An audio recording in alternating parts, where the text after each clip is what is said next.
आज हम BSc part 1 physical chemistry gases chapter के अंदर करेंगे क्रांतिक स्थिरांकों की गणना।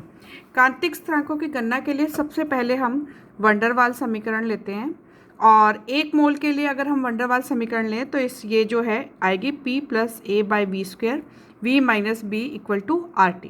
अब इस इक्वेशन को सारे कोफिशिएंट मल्टीप्लाई करके हम खोल लेंगे और खोल के और इसको V के पदों के अंदर पूरी समीकरण को लेंगे। तो जब हम इसको मल्टीप्लाई करते हैं तो ये हमारे पास आएगा PV - PB + A/V - AB/V² - RT = 0।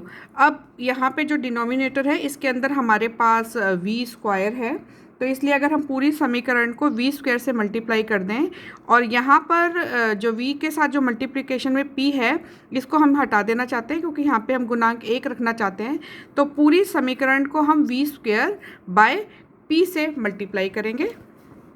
तो समीकरण को V²/P से गुणा करने पर हमारे पास आएगा, यहाँ पर जब V से V² मल्टीप्लाई होगा और P से P क्या आ जाएगा कैंसिल, तो ये पद हो जाएगा V³ - B × V² +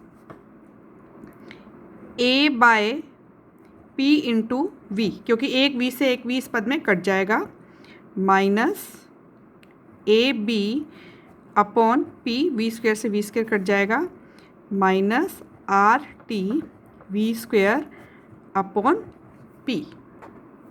हमने यहाँ पर V³ वाला पद एक साथ रखा, V² वाले सारे पदों को एक साथ कर लिया और V के पदों को एक साथ और बिना V वाले पदों को एक साथ।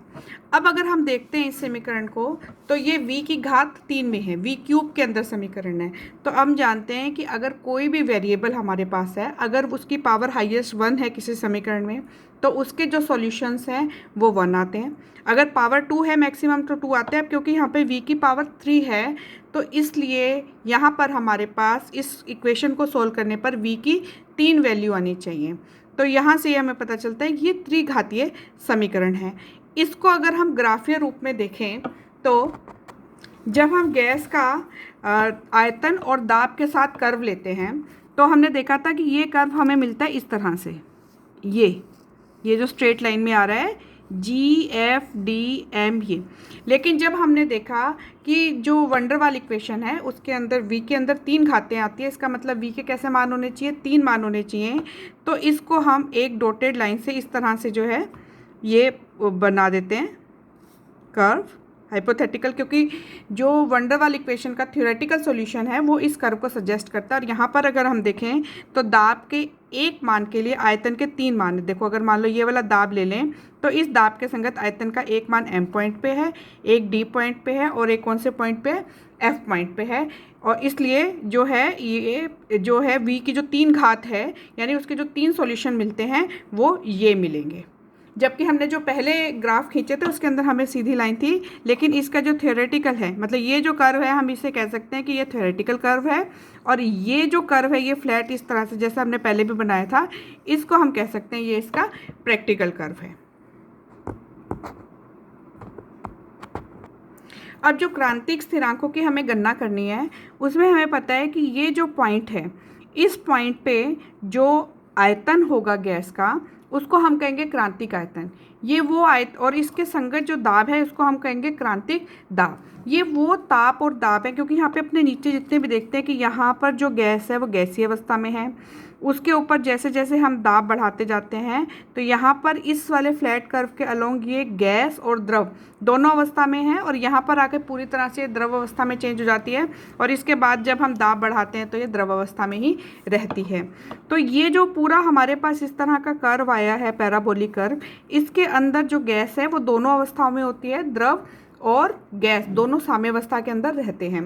लेकिन यहाँ ये जो पॉइंट है ये क्रिटिकल पॉइंट है, ये मैक्सिमम जो है हमारे पास कह सकते हैं दाब है जिस पे हम मैक्सिमम जो है ये टेम्परेचर है जिस पे हम दाब लगा के उसको जो है द्रवित कर सकते हैं। यहाँ पर जो क्रिटिकल टेम्परेचर प्रेशर जो है इसका होता है और यहाँ पर एक सांतत्य अवस्था आती है, यानी यहाँ पे कभी हमें ऐसे नहीं दिखेगा कि गैस और जो द्रव है वो दोनों साम्यावस्था में हैं। ये एकदम से जो गैस जो है पूरी की पूरी किस में चेंज हो जाती है, द्रव्य अवस्था में चेंज हो जाती है। तो यहाँ पर जो आयतन का मान है वो कैसी वैल्यू रहती है, सिंगल ही वैल्यू रहती है। यहाँ पर जो V का मान है वो किसके इक्वल होता है, क्रांतिक आयतन VC के इक्वल होता है।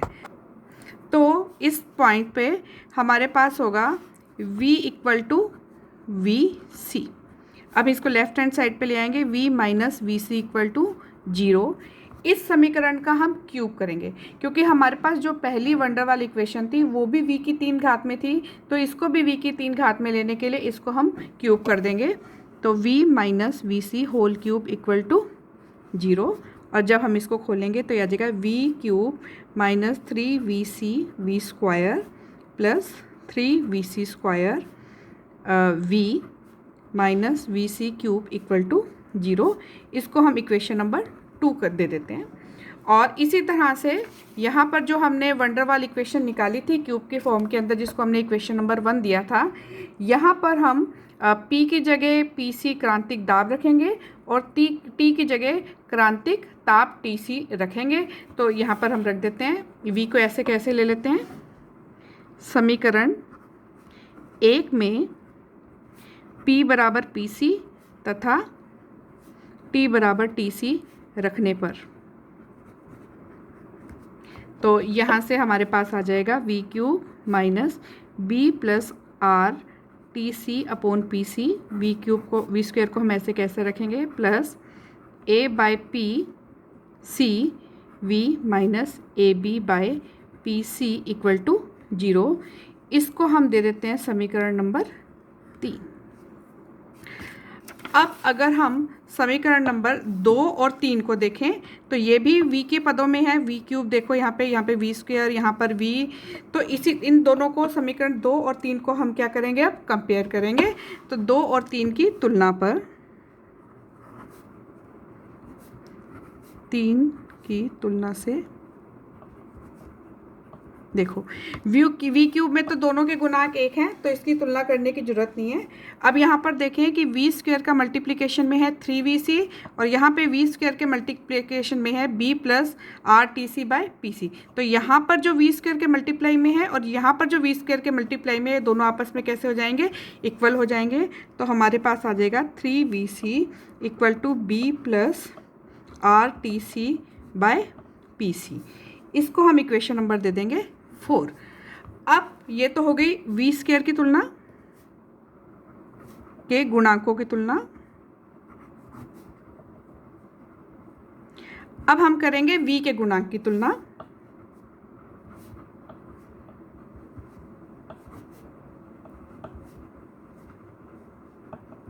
तो यहाँ पर जो है V के मल्टीप्लाई में है 3VC स्क्वायर और यहाँ के पे V के मल्टीप्लाई में है A बाय PC। तो इसका मतलब यहाँ से हम लिख सकते हैं 3VC square equal to A by PC। तो यहाँ से आ जाएगा हमारे पास 3VC square equal to A by PC, और ये आ गई हमारे पास इक्वेशन नंबर 5। और इसी तरह से जो अचर पद हैं, यहाँ पे VC स्क्वायर है और यहाँ पे AB बाई PC है, तो इनकी भी हम तुलना करेंगे और यहाँ से अचर पद भी इक्वल हो जाएंगे। अचर पदों की तुलना से तो हमारे पास आ जाएगा VC cube is equal to AB by PC। मैंने यहाँ पे साइन कंसीडर इसलिए नहीं किए हैं कि ऊपर माइनस है तो नीचे भी माइनस है, प्लस है तो प्लस है। अगर इनके डिफरेंट होते तो फिर हम साइंस को भी कंसीडर करते हैं। इसके क्या है, इसके आगे साइन लगा हुआ है। तो ये इक्वेशन नंबर हमारे पास आ गई 6। इसके बाद हमने ये तीनों इक्वेशन से हमारा एम है कि हम VC PC और TC की वैल्यू निकालें A B और C के पदों में।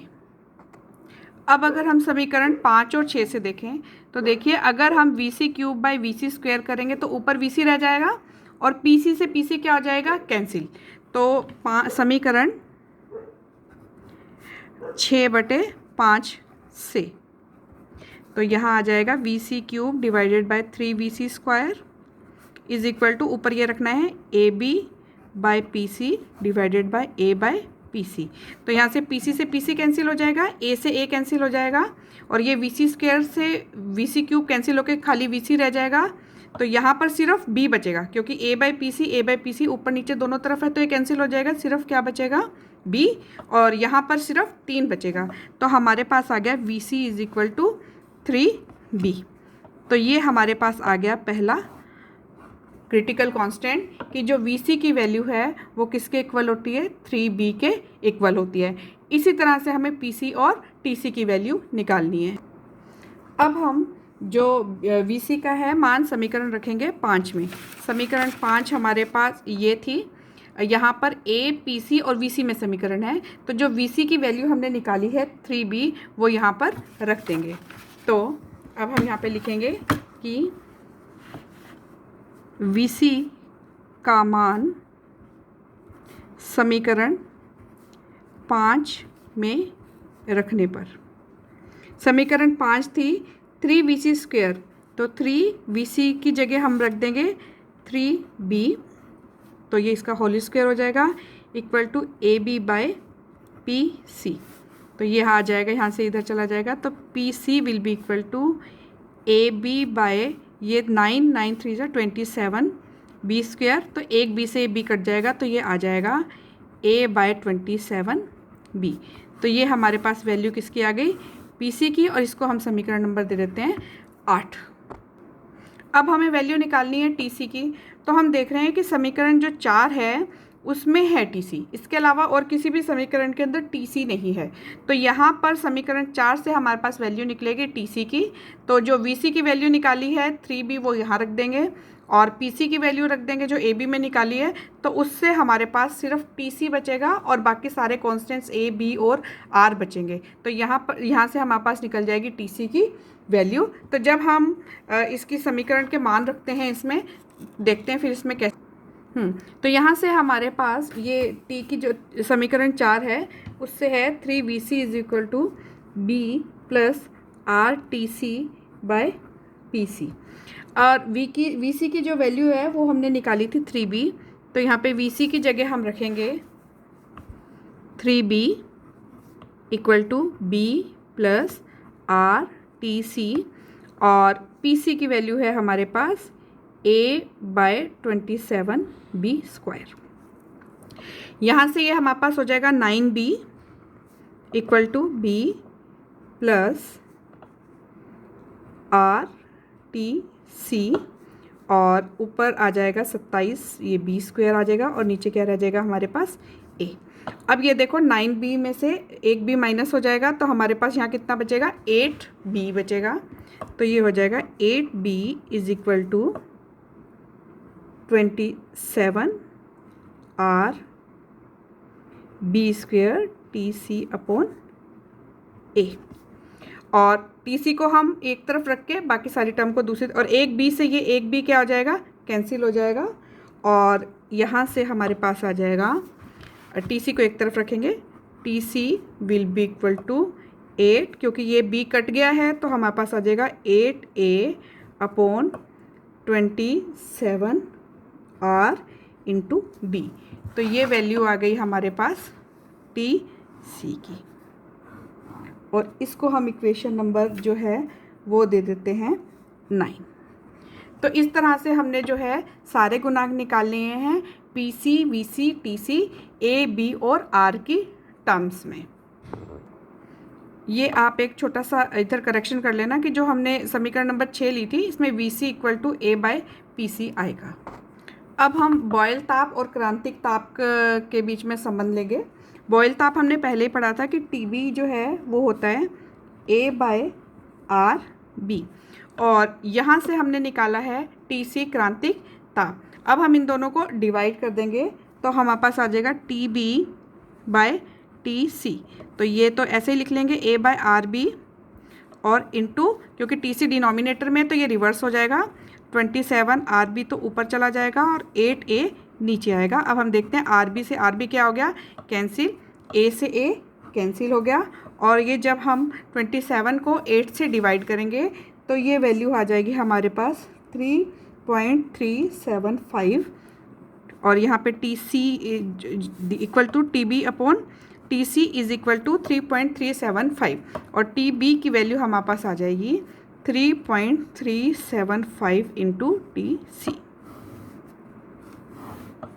तो ये हमारे से कभी कभी 1 नंबर के क्वेश्चन में भी पूछ लिया जाता है कि यदि टीसी की वैल्यू इतनी है तो टीबी की वैल्यू निकालो, या टीबी की वैल्यू दे रखी है तो टीसी की वैल्यू निकालो। तो इस फॉर्मूले से डायरेक्टली हम मल्टीप्लाई करके टीबी और टीसी की वैल्यू निकाल सकते हैं। तो इस तरह से आज हमने जो है पीसी, वीसी, टीसी और टीबी का जो है टीसी के साथ रिलेशन देख के इन सब की वैल्यूज़ निकाली हैं। इनमें जो है टीबी, टीसी, पीसी के ऊपर जो है 5 नंबर का भी क्वेश्चन आ सकता है और 2-2 नंबर के क्वेश्चन भी आ सकते हैं, और इस तरह से छोटा मोटा एक न्यूमेरिकल भी आ सकता है कि ए और बी की वैल्यू दे के जो है आपसे पीसी, वीसी, टीसी की कैलकुलेशन करवाई जा सके।